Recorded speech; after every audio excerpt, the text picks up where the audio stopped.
तुम्हारा इरादा क्या है? तुम्हारा क्या करने का इरादा है? क्या तुम्हारा इरादा अपना हेयर स्टाइल बदलने का है?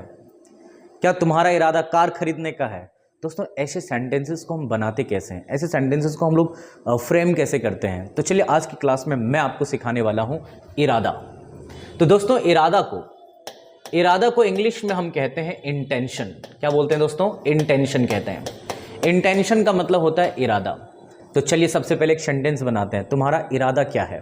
दोस्तों, इसे इंग्लिश में कहेंगे हम what is your intention. What is your intention?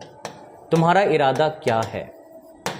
दोस्तों, यहां पे अगर हम बात करेंगे इंटेंशन, तो इंटेंशन यहां पे नाउन है, ठीक है ना। तो इरादा को इंटेंशन कहते हैं। कोई चीज इरादा करने का है तो दोस्तों उसे हम इंटेंड बोलते हैं। क्या बोलते हैं? इंटेंड। तो इंटेंड का मतलब होता है इरादा करना, है ना। इरादा करना, कुछ करने का इरादा, दोस्तों उसे हम इंटेंड कहते हैं। और मैं आपको बता दूं, इंटेंड के साथ प्रेपोजिशन टू का यूज किया जाता है। तो चलिए सबसे पहले हम लोग प्रेजेंट में बात करते हैं। प्रेजेंट में बात करते हैं कि किस तरीके के सेंटेंसेस को हम बना सकते हैं। सबसे पहले मेरा एक सवाल है। मैंने सवाल ये किया कि मैंने ये कहा कि मेरा कार खरीदने का इरादा है। मेरा कार खरीदने का इरादा है। देखिए यहां पे कुछ करने का इरादा है दोस्तों, ठीक है ना।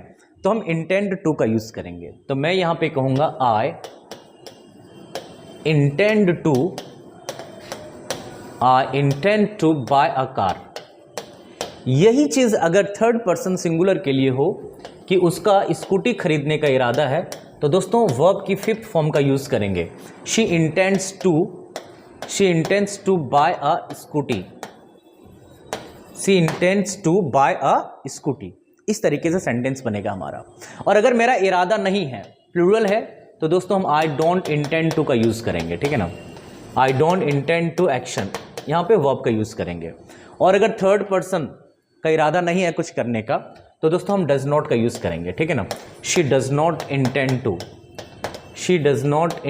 टू एक्शन, यहां पे वर्ब यूज करेंगे। फॉर एग्जाम्पल अगर बात करेंगे कि उसका इरादा हेयर स्टाइल बदलने का नहीं है, तो she does not intend to change her hair style. मेरा हेयर स्टाइल बदलने का इरादा नहीं है। I don't intend to change my hair style. दोस्तों, तो इट इज इन प्रेजेंट। अगर यही चीज को अगर हम लोग पास्ट में चलेंगे दोस्तों लेकर, तो पास्ट में हम लोग बोलेंगे इरादा था, ठीक है ना, कुछ करने का। तो दोस्तों सेकंड फॉर्म यूज करेंगे, मतलब सब्जेक्ट लगाएंगे एंड देन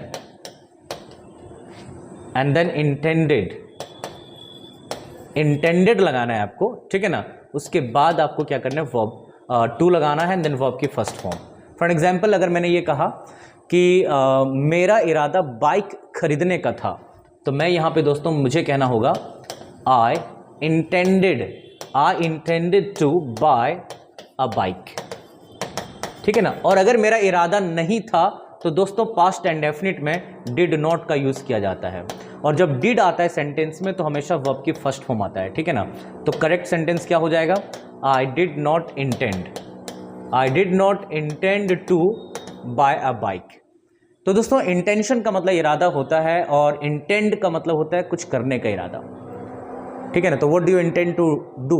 और नॉर्मली बहुत लोग ना स्पोकन इंग्लिश में ऐसे बोल देते हैं कि what is your intention to do, लेकिन कायदे से अगर बात किया जाए तो इंटेंड टू का यूज करेंगे जब आपका कुछ करने का इरादा हो। Is that clear?